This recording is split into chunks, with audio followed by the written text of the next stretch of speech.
My name is Johan Lam, and I'm the co-owner of 316 and the co-owner of Self Edge New York and Self Edge Los Angeles.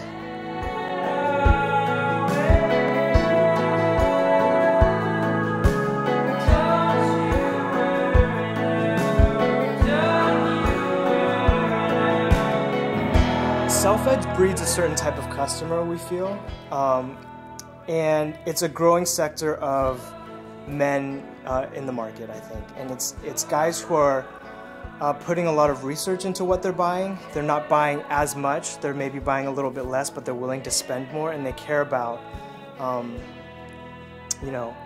where the fabric is coming from, how it's made, the weight of the fabric. They care about the small details of the type of stitching that goes into the garment. Japanese people, they are the best at making jeans.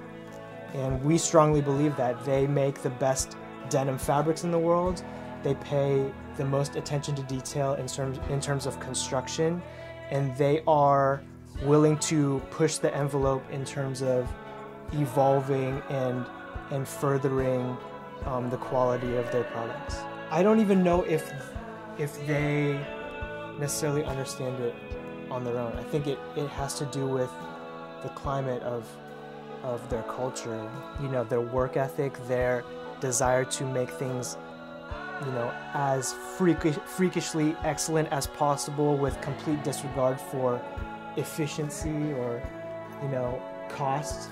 To me, I really try and be true to who I am. And I think it's really important that every interaction with each customer is individual, it's true, it's respectful of that customer, and that it's, not just purely trying to sell them something, but trying to get to know them and trying to understand their story and why they came into the shop and why they're into what we do.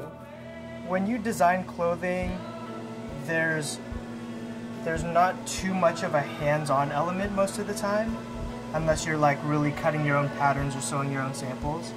So I really appreciated being able to learn how to work these machines and really feel like I was able to do something with my hands. And it's a pretty rare machine, so it's a pretty rare skill to have. And it's nice to just have something to show for your work at the end of the day.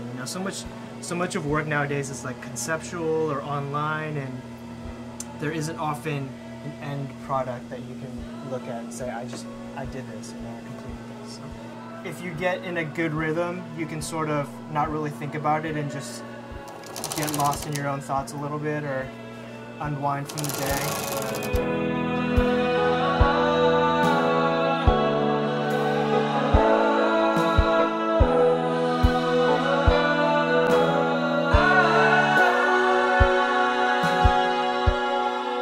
I think it's not a particular subject or even a particular style. I think I'm really inspired and drawn to excellence and passion. I think the generation that is really coming to the forefront right now, the other generation, is a group of people who care about reaching a smaller group of like-minded individuals rather than reaching everybody.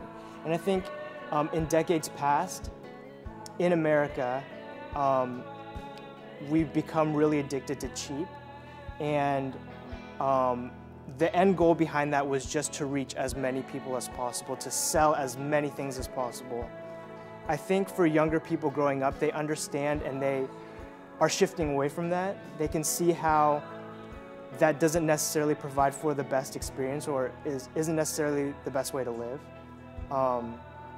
And so people are more focused on reaching a smaller group, but really being able to connect with those people.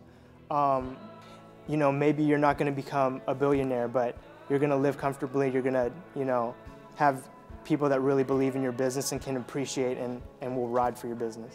If I had to say any words of advice to kids who are growing up and have dreams of owning a business or dreams of becoming a musician or a professional athlete, I would say that nothing comes without hard work.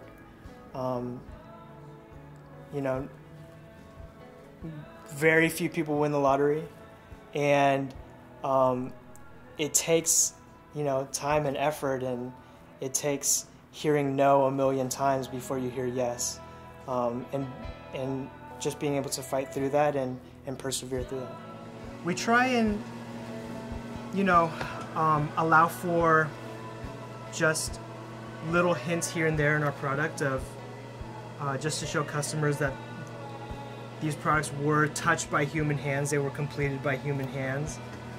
The hang tags on our jeans are all stamped by us, you know, with the size and the style number.